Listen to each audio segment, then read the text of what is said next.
Chapter 4 The Facts Monday, November 28th, 2005 Calvin wished getting out of bed was as easy as falling into it. The night had been fitful and sleepless, which he partially attributed to the strange smear of blue light he saw at about 2 a.m. It hung slightly to the left of the television, which sat across from the foot of the bed. It lasted only a few seconds. It reminded him of a reflection of water, but about as tall as an adult human. A surge of adrenaline had coursed through his body when he saw it, not able to tell if it was a reflection from the TV, some sort of light coming in from the windows, or something different entirely. He closed his eyes tightly and willed himself, unsuccessfully, to fall back asleep. Morning came with a feeling of extreme sluggishness. Even a hot shower did little to lift his mind from the foggy, submerged land of disjointed visions and dreams. Coffee, even in the form of a triple mocha, barely lifted his head to the surface. Work had been such a pain lately that he blamed part of his energy drain on the fact that he no longer cared about the success of his clients. They had become high maintenance and unusually demanding. He wondered why they wouldn't just let him do what they hired him to do without complaint. Calvin had a knack for writing effective TV commercials and could get a concept into production in a timely manner. When he cared enough about his work, there was no one better. However, it seemed lately most clients wanted to not only tell him what to write, but pick the talent and produce the spots too. When the commercials didn't generate results, clients were quick to unload all responsibility onto him. Most days, it led to spending hours persuading his clients that his style would be far more effective for their marketing campaign. It didn't take him long to realize that people think they're experts in advertising just because they watch TV. The desk phone rang and Calvin swore before answering it, sure it was another client ready to make unreasonable demands. He answered anyway. "Hi, Kate," he said to the receptionist. "Yeah, Calvin, you have a call from a woman named Elizabeth? She says she met you last week at a commercial shoot, that she was an extra. Are you available to take this call?" Just her name had a bigger effect on his heart and mind than the hot shower and 3 shots of espresso. "Sure, go ahead and transfer her."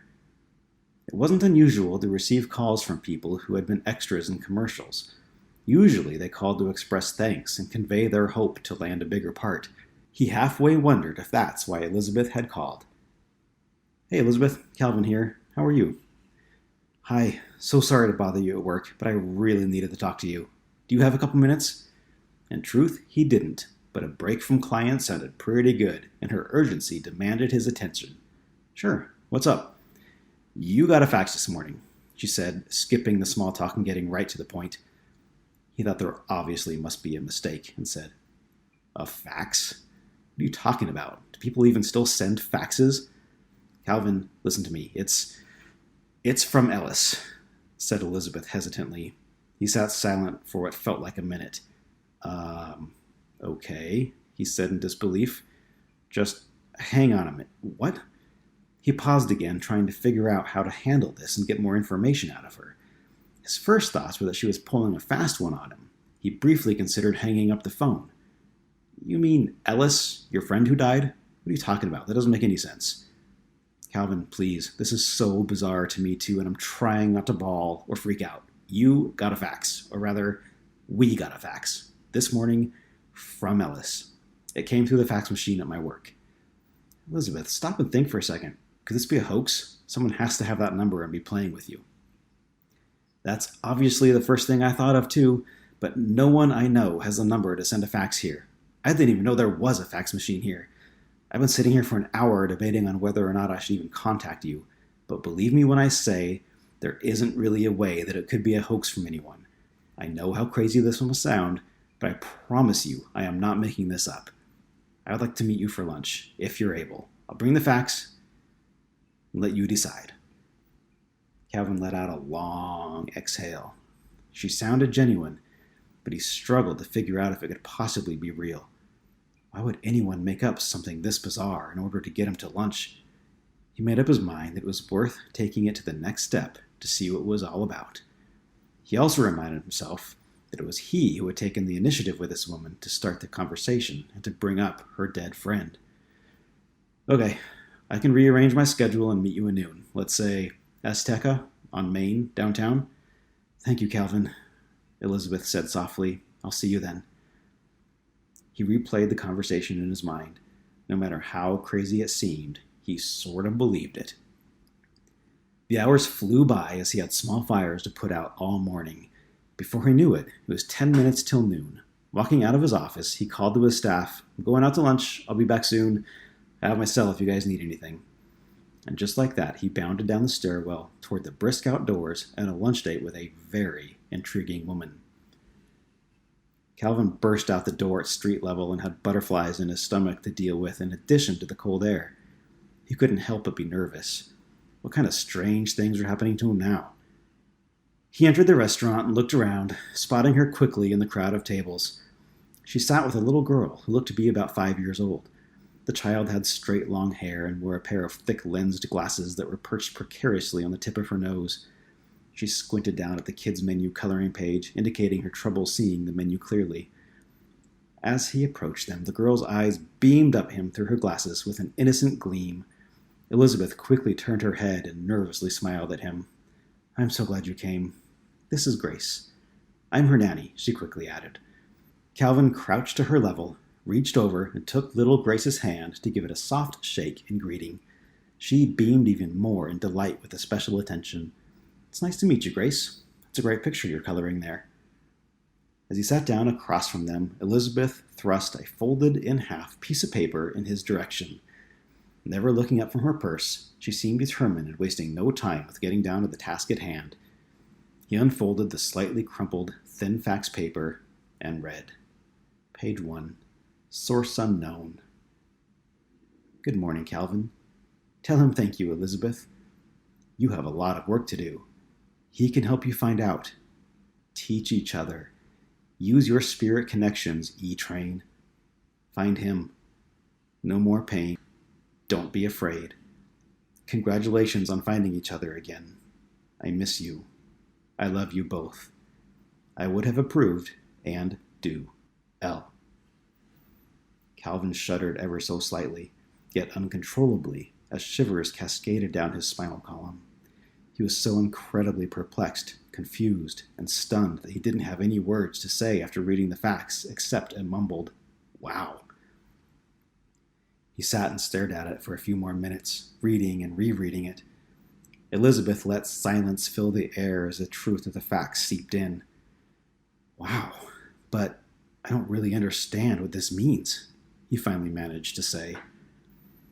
If this is really from Ellis, why me? What does she mean when she says find him? What can he help you find out? Elizabeth looked at him with caring eyes. I don't have all the answers for you right now.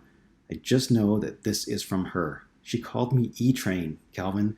It's a nickname that she had for me, and very few people ever even knew about it at all. It makes me believe unquestionably the authenticity of the source of this fax. I have no idea how she could have done that, but I am not questioning the fact that this is from my Ellis. Her voice quivered and shook as the waiter came to take their order, forcing a much-needed pause in the conversation. Calvin's mind needed a moment to catch up. They ordered quickly and the waiter left. As his mind settled, he knew how he wanted to steer this conversation. Tell me about Ellis. I want to ask you a few questions about her if I can. Anything, Calvin. It seems we're in this together for whatever reason. Ask away. How did Ellis die? He asked. Elizabeth looked taken aback, yet quickly composed herself. She was murdered. She moved up to a small town in Canada with a man we hardly knew. She was out running one morning in a park. Someone attacked her and slit her throat, Elizabeth said as her eyes welled up with tears. And if that's not bad enough, her body wasn't found for 4 days. She'd been raped. Did they ever catch the guy?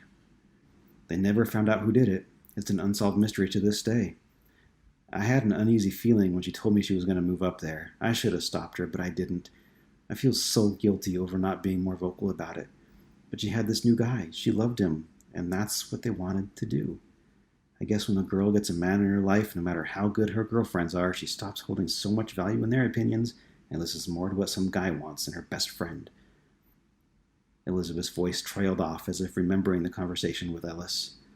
Calvin nodded, understanding. I'm so sorry, Elizabeth. One more thing, Elizabeth said. She was pregnant when she was killed. Calvin's eyes burned with tears as Elizabeth continued. That is partly why she married so suddenly and moved away to be with this guy. She didn't want to be a single mother, to try to raise a child on her own. If she could prevent that by promising to move up north with him, he didn't want to stay in Spokane. So it was marry him and be up there, or be alone with their child here. Calvin sat quietly for a moment as he collected his thoughts around the strange occurrences of the last 6 days. Why would Ellis's spirit want to find him? He never knew her, or even Elizabeth for that matter. Was it her spirit compelling him to talk to Elizabeth in the first place? He didn't know where any of this was going. He just knew he had to sit back and wait to see where the ride took him next. He figured if he started questioning things too much before he knew the facts, he would drive himself crazy with conjecture, and that wouldn't do anybody any good. Finally, he spoke. So what do you make of this facts? What is she talking about with finding him? Are you supposed to try and solve her murder? Because I don't know if I am up for that. I mean, what am I supposed to do? Go to the police and tell them I can communicate with a spirit who wants me to solve her murder that happened? He paused. When did it even happen? Hold on a minute. I think that you are getting way ahead of yourself. I'm not sure what Ellis wants us to do right now. It's true that her murder is unsolved, and it didn't happen that long ago. Her funeral was on April 28th of this year. He shuddered again and suddenly felt chilled. Elizabeth looked at him imploringly, obviously noting his shock. He replied in response to her quizzical look. April 28th. It's my birthday. Wow, replied Elizabeth. Mine is December 25th. It took a second to click in his mind when he said, Whoa, Christmas baby, huh? Yep, the freaking carpenter steals my birthday every year, she said. He grinned, loving to hear another person speak with the same disregard to religion that he would. Plus, her remark provided a welcome laugh in an intense conversation. Lunch arrived before he could even reply. He turned his attention to Grace. So, Grace, how old are you? She looked shyly to Elizabeth, who nodded in an encouraging manner to put her shyness at ease. With this, the floodgates of 5-year-old banter opened completely. I am 5 years old. I go to kindergarten, but not every day. I have an older brother. He picks on me sometimes. Do you have a cat? Calvin laughed and nodded in the affirmative. Yeah, I do have a cat. What's its name? Is it a boy cat or a girl cat? It's a girl cat, and her name is Mittens. Oh, that's a pretty name. Like little gloves, right? Yes, like little gloves, he replied to Grace. They finished lunch with innocent conversation and laughs until it was time for Calvin to get back to work. With a quick kiss to Grace's little hand and a hug from Elizabeth, he was off and walking back to work. He mused to himself how strange that conversation had been. He reached into his coat pocket and felt the fax paper that was folded up inside. Just touching it raised his heart rate. Christ, maybe I shouldn't even tell Lisa about this one, he muttered to himself as he opened the door to the back stairwell that led up to his office.